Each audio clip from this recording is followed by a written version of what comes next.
Fala galera, beleza? Hoje a gente começa com mais uma aula do Vestibulândia. Veremos hoje Química Orgânica com o assunto Compostos Organo-Halogenados, nomenclatura. Antes, porém, pessoal, queria deixar um recado para vocês. Inscrevam-se no nosso canal no YouTube, porque só assim você vai ficar a par de todas as nossas novidades. Beleza, pessoal? Vamos lá, gente, papel e caneta na mão. Olha só, os halogênios, que são os elementos da família 17, antiga família 7A, são formados pelos elementos flúor, cloro, bromo e iodo. Mas, Nerk, tá faltando o astato. Gente, o astato, no planeta Terra inteirinho, tem apenas 30 gramas desse cara. Ou seja, em termos práticos, ele praticamente não participa de reações orgânicas de interesse.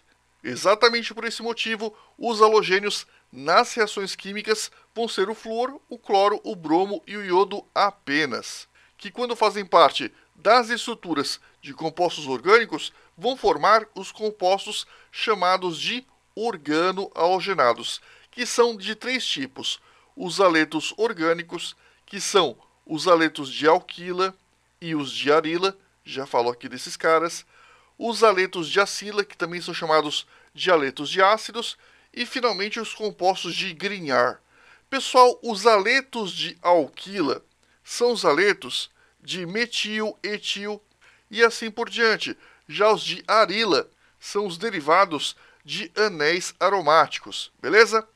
E vamos lá, gente, haletos orgânicos. O que são esses caras? São derivados dos hidrocarbonetos, que você aprendeu lá numa das primeiras aulas de química orgânica do nosso canal, através da substituição de um ou mais hidrogênios da molécula por halogênios, que são o flúor, o cloro, o bromo ou o iodo. Galera, a nomenclatura IUPAC é muito tranquila. Basta que você considere os halogênios como sendo substituintes do hidrogênio. Por exemplo, aqui, esquece esse cloro por enquanto. Se tivesse 4 hidrogênios, seria o metano, né, gente? Como nós temos, no entanto, o cloro, cloro-metano. Olha que fácil. Aqui, se nós não tivéssemos esse cloro, seria o quê? Se tivesse aqui um hidrogênio, né?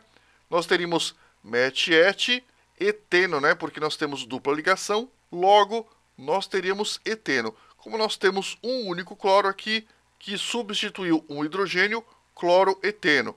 O cloroeteno, a gente vai ver também que esse cara pode ser chamado de cloreto de vinila. A gente vai falar disso daqui a pouco. E vamos lá, galera. Haletos orgânicos um pouco mais complexos. Eu vou dar esses 3 exemplos para vocês. Eu quero que vocês pausem o vídeo e tentem dar nome a esses caras simpáticos. E aí, pessoal, fizeram? Então vamos lá. Nós temos aqui met, et, prop. Nós teríamos, então, se nós desconsiderarmos os cloros, propano. No entanto, como nós temos 2 cloros, dicloro. Ficou então dicloropropano. E claro, a gente precisa indicar a posição desses caras na cadeia de forma que a numeração fique a menor possível. Se eu começar da esquerda, olha só, 1, 2, 3, né? 2 e 3 é muito grande. Se eu começar da direita, 1, 2, melhorou, né? Menor 1, 2 do que 2, 3. Portanto, 1, 2 dicloropropano. E esse aqui, pessoal, vamos lá. Ignora o cloro, nós temos met, et, prop e but. A dupla está no carbono 2, portanto, but2eno. Já o cloro está no carbono 2, o metil no carbono 3, ficou então 2 cloro, 3 metil, but2eno. Nerk, eu tenho uma pergunta, pode fazer. Você colocou 2 cloro, 3 metil, mas se eu fizer de frente para trás, eu poderia colocar então 3 cloro, 2 metil, estaria certo? Não, dê preferência à posição do halogênio na cadeia carbônica. Priorize o menor número para esse cara. Ficou então 2. 2 cloro, 3 metil, but2eno. E aqui, gente, bem fácil, né? Nós temos aqui o benzeno, um flúor. Agora, existe um detalhezinho que eu vou frisar para vocês. Não é flúor-benzeno, é fluorobenzeno. Cuidado com isso, porque pela recomendação do IUPAC, o prefixo relativo ao flúor não é flúor, é fluoro. E friso, isso só vai acontecer com flúor. Nos demais casos, é mais intuitivo. Você vai ter cloro como prefixo do cloro, bromo como prefixo do bromo, iodo como prefixo do iodo. No caso do flúor, fluoro. Tranquilo? Então vamos lá. Continuando, pessoal, haletos orgânicos, nomenclatura. Olha só que agora a gente vai ver a nomenclatura usual, que é dada por halogênio mais eto de grupo orgânico mais ila, né? Que para tudo que eu não entendi nada. Então vamos lá. Olha só. Na nomenclatura IUPAC, que é mais fácil, diga-se de passagem, você vai fazer o quê?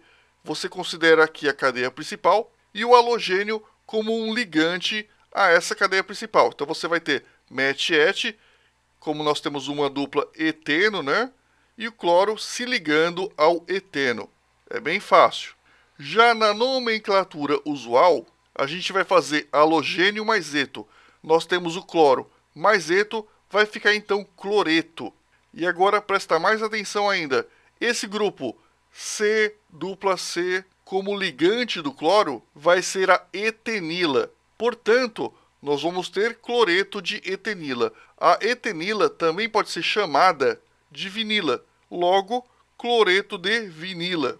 Aqui, pessoal, a mesma coisa. Nós temos o fluorobenzeno, que é o flúor ligado ao benzeno, mas na nomenclatura usual, esse cara é o fluoreto. E que grupo vai ser esse? Vai ser o grupo fenila. Logo, fluoreto de fenila. Olha que legal. E continuando. Gente, quais são as aplicações dos haletos orgânicos? Aqui vai ser uma lista, pessoal, relativamente pequena e resumida. Eu recomendo que vocês pesquisem um pouco mais na internet para saber um pouco mais acerca desses caras. Numa aula relativamente curta, fica bastante complicado a gente explicar tudo. Então vamos lá. Resuminho, tá, gente? Cloreto de vinila, aquele cara que eu falei agora há pouco, ele é importantíssimo porque ele é utilizado na fabricação do PVC, policloreto de vinila. O PVC, pessoal, vocês conhecem muito porque ele é bastante utilizado na fabricação de canos de água, mangueiras de jardim, brinquedos, etc.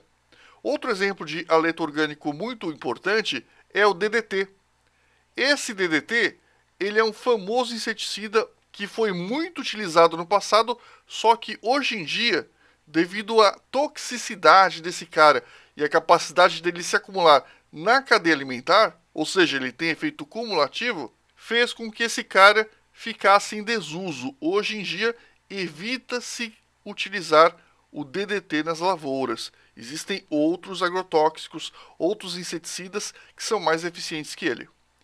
Outra coisinha, pessoal, o clorofórmio, que é o triclorometano, acho que muita gente conhece, né? Ele já foi muito utilizado no passado como anestésico, só que, novamente, devido à toxicidade, o risco de morte, risco de dano ao fígado, esse cara perdeu a função de anestésico e hoje em dia é utilizado como solvente. Uma outra coisa importante também é que o clorofórmio ele é utilizado indevidamente como sendo uma droga recreativa nos chamados lança-perfumes. Pois é, toda época de carnaval surge um grupinho utilizando lança-perfume com clorofórmio que, claro, pode causar tanto morte como dano no fígado. Mais um motivo para você não cheirar lança-perfume, né?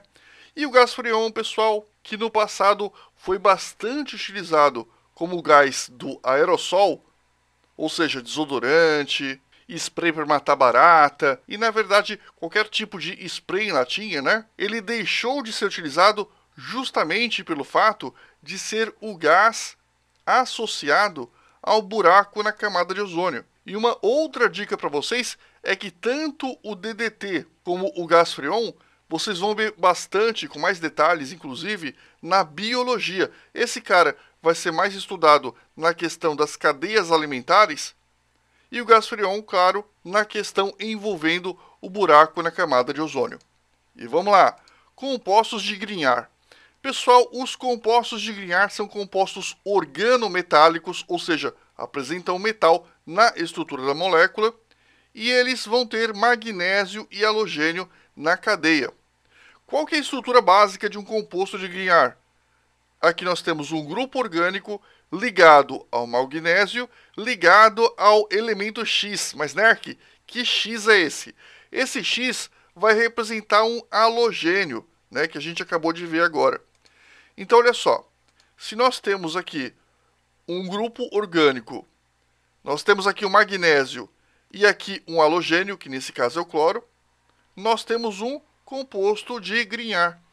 Nesse caso, a nomenclatura é dada pela seguinte estrutura: halogênio com a terminação eto de grupo orgânico mais magnésio. Não entendi nada, mas eu vou te explicar. Olha como fica. Nós temos aqui o Cl, portanto nós fazemos cloreto.